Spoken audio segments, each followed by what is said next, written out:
Things don't happen overnight. You have to make the emotional and the personal investment to make your dreams come true. What would amazing look like for you? What would amazing look like if you were amazing? If you know what amazing looks like, then why haven't you gotten there yet? I want you to say, the reason I'm not as amazing yet because I hit the snooze button. That's why I'm not amazing right now. The reason why I'm not amazing right now is because I couldn't get up early enough because I told myself I'm not an early person. The people in the world become weaker people.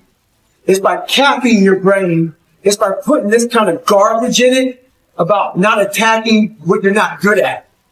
There is no shortcut. There is no hack. There's no sweatless solution. You're gonna have to work. There is always weakness to work on. Always. A lot of them. Why would we allow ourselves to make easy excuses? Why would you allow that? It's not what happened that determines the major part of your future. Not what happens. What happens to us all. But the key is what you do about it. It's not what happened, it's what you do about it. Stop being a lazy, bum-ass person that's full of excuses, sitting around on the pity potty, coming up with every excuse in the world as to why you ain't winning.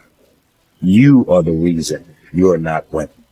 Unaware and understanding that this thing that we are dealing with right now in our lives is only temporary. It's temporary and it will not last forever. You must realize that you must grow enough tenacity within yourself to press on. Are you going to put in the work or not? Are you going to find a way to reach your goals or not? The minute you start thinking, I don't want to do this, the minute that feeling creeps in, that's the time you're having a test. The minute you feel the ache of, I'd rather do something else, I'd rather do anything else than this, that's the test. The minute you train yourself to say, this is my opportunity, is the minute you go from loser to fucking winner. And this is a skill. This is something you practice. You are amazing and you have limitless potential. So start tapping into it by not sitting on the fence. Get up, get out and get it done, baby. Let your work get your opportunity. Let your work get your praise. Let your work open up doors. Let your work get people paying attention. Let your work get the whole world to notice. Stop thinking. Stop procrastinating. And you got to work. So you got to make sure that you constantly are rewriting your book. You have to constantly rewrite your book every day of your life. You know, and these aren't just words I say. This is how I have to live. Like, these are conversations I have with myself. And I say it everywhere I go. The most important conversation when you have with yourself. Yes. You live with it every single day. But most of our conversations are not the right ones. They're not the ones that are going to push us to the place we need to go. They're the ones that are going to keep us sitting in that toxic environment that you've helped create and everybody else helped create, and you just live in it. You live in that muck, and that conversation just plays in your head, and that becomes you. So my first conversation when I was absolutely nobody, and that's one thing you have to say. We live in a world now that's so kind. We find the kind way around everything. Like, if you don't look good, I have to find a kind way of saying, I don't like your shirt. Right. That's not the approach. The approach you have to take, at least I took. You take whatever approach you want. The conversation had to be a real, honest conversation. In the accountability mirror, guess what? I was fat. Don't find a kind word to say that, you know what? I've gained some weight. No, you're fat. When I couldn't read, not like, hey, you know, you've been learning this. No, I cannot read. The fourth grade reading level, I'm struggling. And sometimes I call myself stupid. Not in a way to put myself down. So don't take it like, my God, those are so hurtful. Yeah, they're hurtful. It's honest. The conversation has to become an honest conversation of where you're at mentally. Where am I at mentally? I look like I feel like I'm not this. I'm falling behind in school. I'm lazy. My house is a mess. You have to look at what it is and call it what it is. Don't find words to make yourself feel better, because that's what, so we hang around people that make us feel better, that tell us what we want to hear, not what we need to hear. And so we stay away from those people.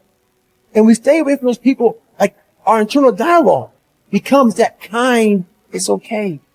It's not okay. So that's where it starts. It starts with that accountability of it's not okay anymore.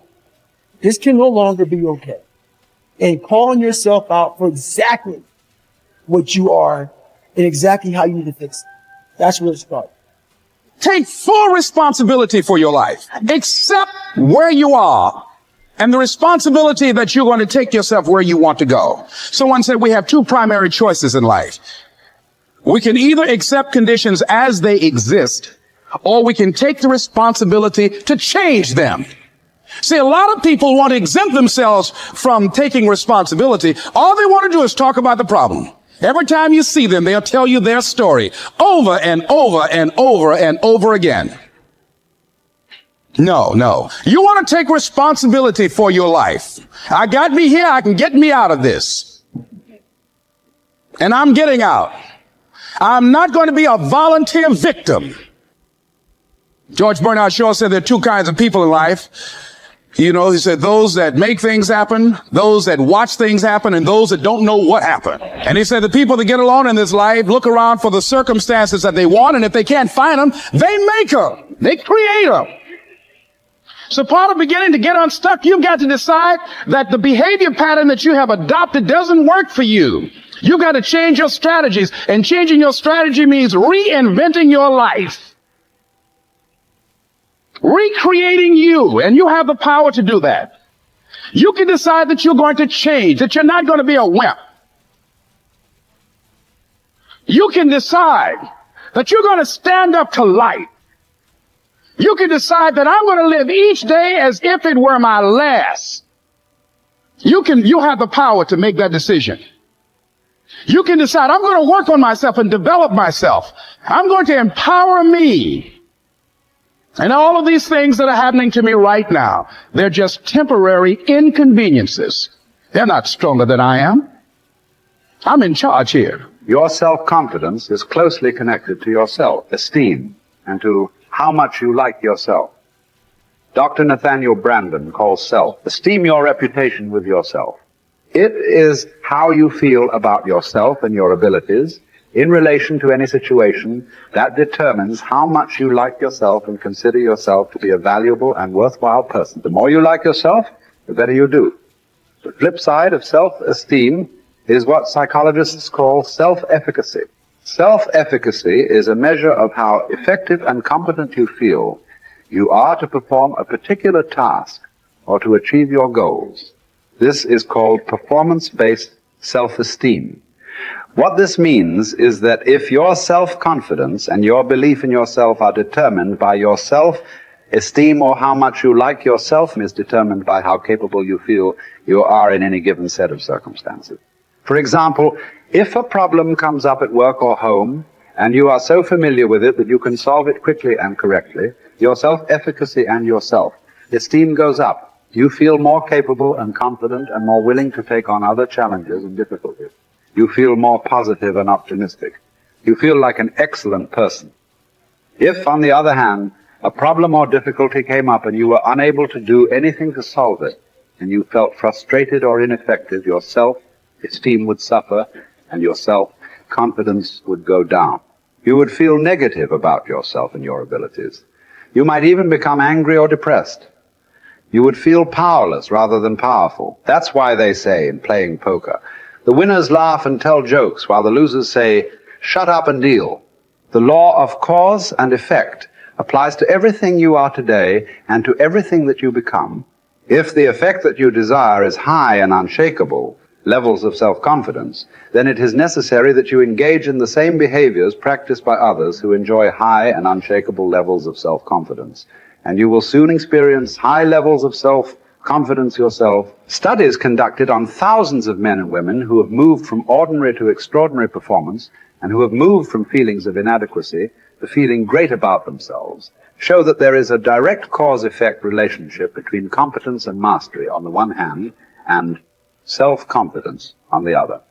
To attain this wonderful, healthy feeling of optimal performance, you need clear goals, challenging standards, regular feedback, total concentration, step by step, step success, and a feeling that you are expanding your capabilities to a new, higher level.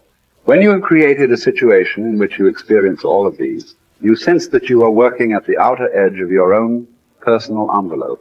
You feel that you are getting progressively better and better at something you are ideally suited to do. And that while you are still working within the range of your capabilities, you are stretching yourself at every moment. When you are caught up in this kind of experience, you often lose track of time. You become unaware of hunger, thirst, or fatigue. You feel calm and clear-headed and euphoric. Tests show when you are in this state of flow, your brain releases endorphins, nature's happy drug, which causes you to feel happy and energized. Often, while you are in this state, the rest of the world seems to slow down.